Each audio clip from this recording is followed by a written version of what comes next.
Tim nasional Indonesia U23 berhasil meraih kemenangan besar di laga perdana kualifikasi Piala Asia 2024. Skuad Garuda Muda membabat habis China Taipei dengan 9 gol tanpa balas. Berbekalkan kombinasi pemain lokal dan keturunan, skuad asuhan Sintayong selangkah lagi lolos ke Piala Asia Qatar. Cetak gol coba merangkum ngerinya calon generasi emas timnas Indonesia sebagai berikut.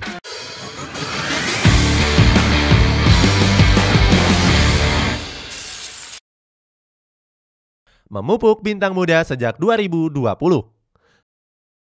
Sintayong dikenal sebagai pelatih yang kerap menggunakan pemain muda sejak masih melatih Korea Selatan. Filosofi memainkan darah muda ini bisa dibilang dia tularkan saat menukangi tim nasional Indonesia. Hal itu dibuktikan dengan komposisi skuad timnas Indonesia yang banyak mengandalkan pemain muda, termasuk memanggil pemain yang masih berusia di bawah 20 tahun. Nama-nama seperti Marcelino Ferdinand, Pratama Arhan, dan juga Witan Sulaiman menjadi generasi muda pertama Sintayong. Saat itu mereka menjalani berbagai turnamen muda, mulai dari persiapan Piala Dunia U20, SEA Games 2021 hingga kualifikasi Piala Asia U23 2022. Namun dari semua turnamen tersebut, timnas Indonesia selalu mengalami kegagalan.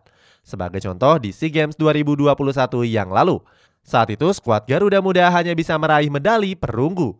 Berikutnya di kualifikasi Piala Asia, langkah Indonesia hanya sampai di putaran final. Meski mengalami banyak kegagalan, Sintayong masih cukup yakin dengan skuad mudanya. Menurut mantan pelatih Seongnam itu, bibit-bibit muda akan menjadi fondasi tim nasional di masa depan. Potong generasi demi menyusun skuad terbaik. Demi bisa membangun fondasi yang kuat, Sintayong melakukan sejumlah keputusan berani. Pelatih Korea Selatan ini membuat keputusan besar dengan memotong 2 generasi sekaligus.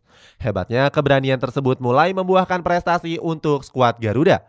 Salah satunya dengan lolos ke turnamen Piala Asia Qatar bulan Januari yang akan datang.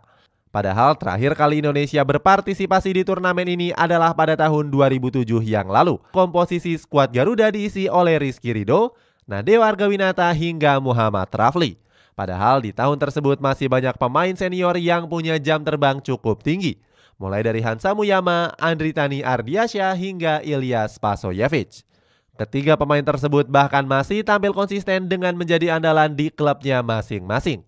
Keberanian Sintayong memotong generasi juga banyak dipuji oleh banyak pihak, termasuk Justinus Laksana yang mengaku kagum dengan keberanian sang pelatih. Menurut Coach Justin, Sintayong telah berhasil memberikan pelajaran yang cukup berharga. Salah satunya dengan memberikan metode latihan keras kepada para pemain-pemain muda. Kombinasi mengerikan talenta lokal dan keturunan. Keberanian Sintayong untuk memotong generasi sempat menemui jalan yang terjal. Mantan pelatih tim nasional Korea Selatan itu kesulitan untuk mencari bibit-bibit pemain muda pribumi. Alasannya banyak pemain Indonesia yang dianggap tampil nggak konsisten. Bahkan beberapa pemain yang sudah dipanggil harus tercoret akibat performanya yang cukup anjlok.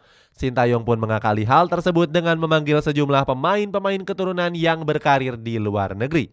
Mulai dari Elkan Baggett, Ivar Jenner hingga Rafael Strijk. Nggak cuma itu, Sintayong juga nggak mengesampingkan talenta pemain lokal muda. Pelatih berusia 52 tahun ini bahkan berani memanggil pemain muda yang masih berusia 19 tahun. Hasilnya, komposisi skuad tim nasional Indonesia saat ini sudah dianggap cukup merata.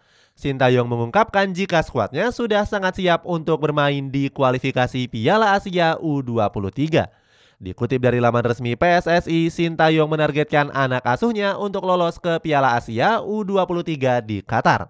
Dia meminta para pemain untuk terus bekerja keras dan memberikan hasil yang terbaik. Ucapan Sintayong bisa dibuktikannya pada laga perdana kualifikasi Grup K. Di laga itu, skuad Garuda Muda mampu memperdaya China Taipei dengan 9 gol tanpa balas. Ini merupakan kemenangan terbesar Sintayong selama membesut tim nasional Indonesia. Hebatnya, para punggawa Garuda bermain dengan semangat juang yang tinggi. Beberapa pemain keturunan bahkan langsung bisa beradaptasi dan menyatu dengan pemain lokal. Sebut saja Rafael Strijk dan Ivar Jenner yang tampil apik di laga kontra China Taipei. Itu artinya tim nasional Indonesia U23 sudah satu kaki untuk lolos ke Piala Asia 2024. Skuad Garuda Muda hanya membutuhkan hasil imbang di laga menghadapi Turkmenistan. Meskipun begitu, Sintayong meminta para pemainnya untuk nggak terlalu jumawa. Dia tetap menegaskan punggawa Garuda harus tetap fokus untuk menatap laga selanjutnya. Bayangan masa depan Indonesia yang cerah.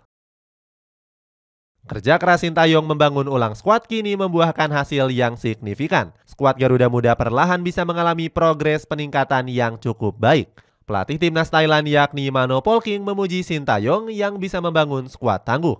Gak heran skuad ini diprediksi akan bisa mewujudkan ambisi besarnya. Sebelumnya Sintayong sendiri punya hasrat besar bisa membawa Indonesia lolos ke Piala Dunia. Apalagi saat ini banyak pemain muda Indonesia yang memutuskan untuk berkarir di luar negeri. Gak hanya keturunan, para pemain lokal juga gak mau kalah bersaing. Sebut saja Pratama Arhan yang saat ini berkarir di Jepang dengan memperkuat Tokyo Verdy. Selain itu, pemain lintas generasi juga mampu menampilkan performa impresifnya. Termasuk Hoki Caraka yang berhasil mencuri perhatian meskipun usianya baru 19 tahun. Itulah ulasan ngerinya generasi muda Sintayong. Bagaimana pendapatmu? Apakah Sintayong bisa membawa skuad Garuda Indonesia meraih banyak prestasi? Coba tulis pendapatmu di kolom komentar di bawah ini.